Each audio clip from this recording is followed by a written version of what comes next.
In the ancient town of Ravenwood, there stood an ivy-clad school known only to the locals as Hollow High. Built upon the chilling remains of an old monastery, the school harbored dark secrets whispered through its cobblestone halls. Tales spoke of an ancient sorcerer who once prowled these grounds, practicing dark arts until a righteous mob extinguished his life and sealed his spirit in the depths below. Generations passed, but the curse lingered like a dormant serpent, waiting to strike. Desdemona Blackwood, the headmistress of Hollow High, was well aware of the dark legacy, but remained silent, a keeper of grim truths. Her porcelain face, framed by locks of raven hair, hid a mind absorbed in old tomes and arcane symbols. Few knew of her midnight rituals, conducted in candlelit secrecy while the world slept.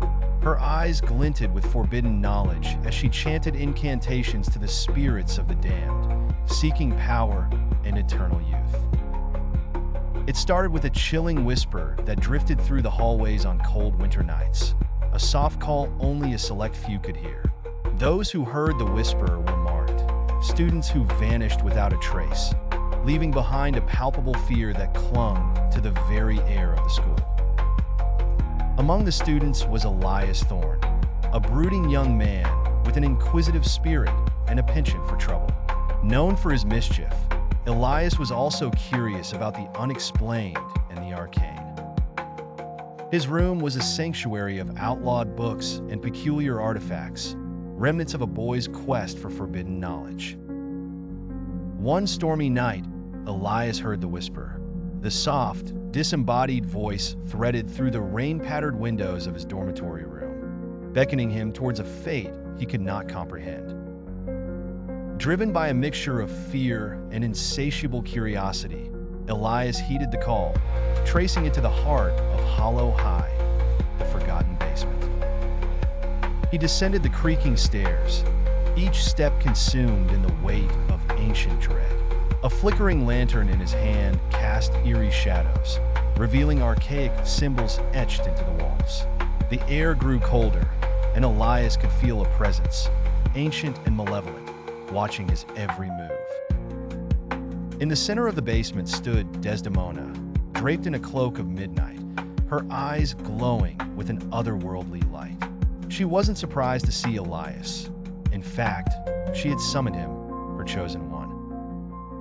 In her hands, she clutched a grimoire bound in human skin, its pages filled with malevolent incantations. Before Elias could react, Desdemona began to chant, her voice an unsettling harmony of life and death. The room trembled as the spirit of the ancient sorcerer awoke, his essence swirling in a maelstrom of dark magic. Elias tried to run, but found his feet glued to the spot by an invisible force. Shadows snaked around him, clawing at his spirit, draining his essence to fuel the sorcerer's resurrection. As the ritual reached its zenith, an unholy mirage of the sorcerer loomed above Desdemona, cackling in a voice that echoed through both realms. At last, a new vessel, it proclaimed, eyes fixed on Elias. Just as his soul teetered on the edge of oblivion, Elias summoned the last of his strength, remembering a counterspell he had read in a forbidden text. With trembling lips, he uttered the ancient words, and a blinding light erupted from within him, shattering the dark maelstrom.